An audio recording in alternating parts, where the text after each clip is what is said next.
Hello, good afternoon teachers. So ngayon po ipapakita ko paano gamitin yung version ng electronic grading system na pinalabas ngayong October 2, order 30 ng DepEd.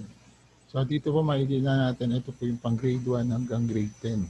So kailangan po makita natin sa grades yung language, araling panlipunan is maging 40-60. Ang habang science and math naman is 50-50. MAPE, APP sa TLE magiging 30-70. So dito po gumawa ko ng templates na magiging isa na lang po sila. Ito po dito sa first grading. So ito, yung nakikita nyo na po, ito na po yung template na gagamitin natin ngayong new normal.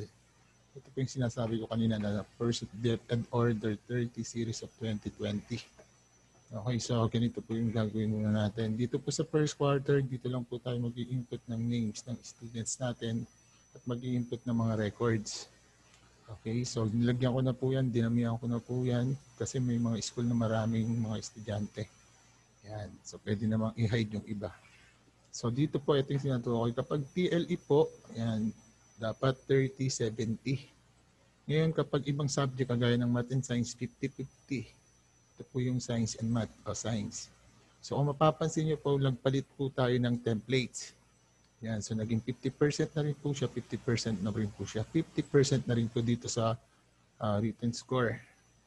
Yan, weighted score pala, sorry. Then next, kapag naging ano naman siya, for example naman natin yung TLE. So kung papasin nyo, ito naman yung 30-70. Magkaiba po siya. Nagpalit ng kulay, ito yung yellow, ito yung blue. Pagpapalitan po natin siya ng isang subject, ito yan. Siya naman yung blue, siya naman yung yellow. Pero dito po sa weighted score, so nagpalit din po siya. So ibig sabihin yung calculation po niyan, accurate. So ang gagawin na lang ni teacher, pipiliin niya lang kung anong subject yung ilalagay niya. Siyempre kahit anong grade din po yan. Grade 1 hanggang grade 10, applicable po yan. So ang kailangan nyo lang gawin is kunin nyo po yung subject nyo rito sa drop-down list. May drop-down list po tayo dito. Okay, halimbawa po natin is mathematics. Diyan kasi ako magaling. Yan, joke lang. Okay, so ang gagawin nyo lang po, input nyo lang yung pangalan ng students natin. Halimbawa si Pepito. So, lagay natin ang grade si Pepito.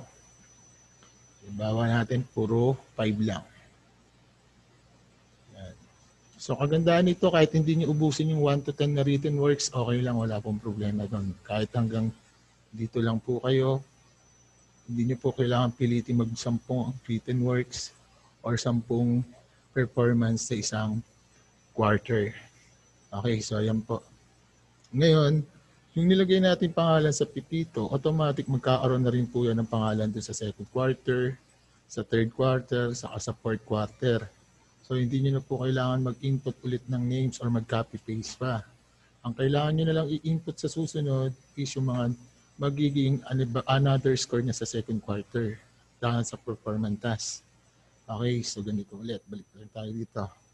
So dito rin sa babae, ganun din po yan. Nakalink na po siya. So try natin lagyan ng score dito. Halimbawa, puro 10.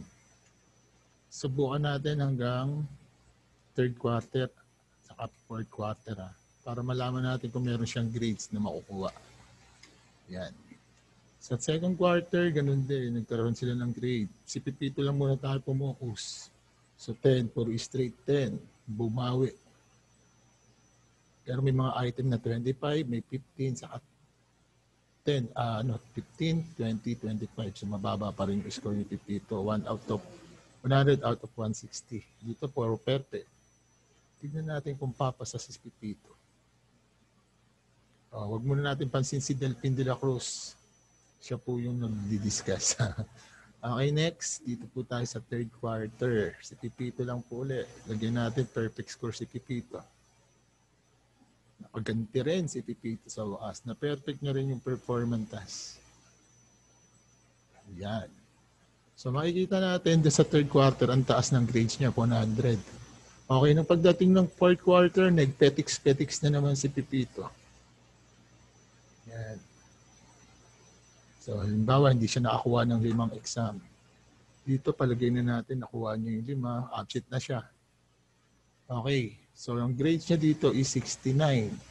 Samantalang dito, 100 siya. Sa summary of grade, makikita natin, pasado pa rin si Pipito.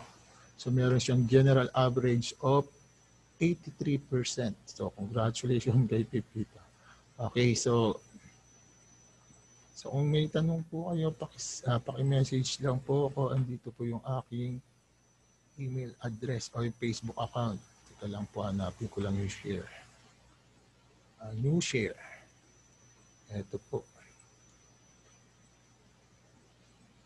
Type nyo lang po, Delphin Leal de la Cruz sa Facebook. Tapos i-PM lang po ako para makuha nyo po yung soft copy. Okay po, maraming salamat. Paki-subscribe na rin po.